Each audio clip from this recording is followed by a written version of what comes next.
Sir ಒಂದು byte. Sir, ರಾಜಕೀಯ ಪ್ರವೇಶ ಮಾಡ್ತೀರಿ ಅಂತೇಳಿ ಒಂದು ವದಂತಿ ಹಬ್ತಾ ಇದೆ. ಉತ್ತರ ಕನ್ನಡ ಭಾಗಕ್ಕೆ ನಿಮ್ಮನ್ನು ಇದು ಮಾಡ್ತಾ ಇದ್ದಾರೆ. ನೀವೇ ಹೇಳಿದಿರಿ ವದಂತಿ ಅಂತ. ವದಂತಿಗಳಾಗಿ ಅದು ನಡೀತಾ ಇದೆ. ಇದು 2014ರಲ್ಲೂ ಬಂದಿತ್ತು, 19ರಲ್ಲೂ ಬಂದಿದೆ, 24ರಲ್ಲೂ ಬರ್ತಾ ಇದೆ, 29ರಿಗೂ ಬರ್ಬೋದು ಅಂತ ಅನಿಸುತ್ತೆ ನನಗೆ. ಆದರೆ ರಾಜಕೀಯದ ಆಸಕ್ತಿಯ ಪ್ರಶ್ನೆ ಬೇರೆ.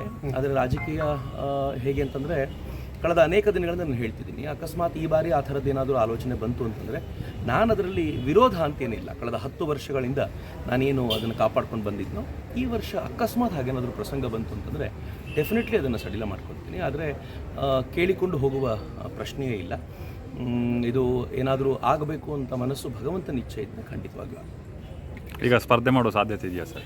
ಏನೂ ಇಲ್ಲ, ನಂದೇನು ಆ ಥರದ ವಿಚಾರಗಳಿಲ್ಲ. ರೂಮರ್ ಅಂತೂ ತುಂಬ ಹಬ್ತಿದೆ, ಆದರೆ ಇದುವರೆಗೂ ನಾನು ಯಾರನ್ನೂ ಕೇಳಲಿಲ್ಲ, ಯಾರೂ ನನ್ನನ್ನು ಕೇಳಿಲ್ಲ. ಹೀಗಾಗಿ ಇದು ರೂಮರ್ಗಳಾಗಿಯೇ ಇವೆ.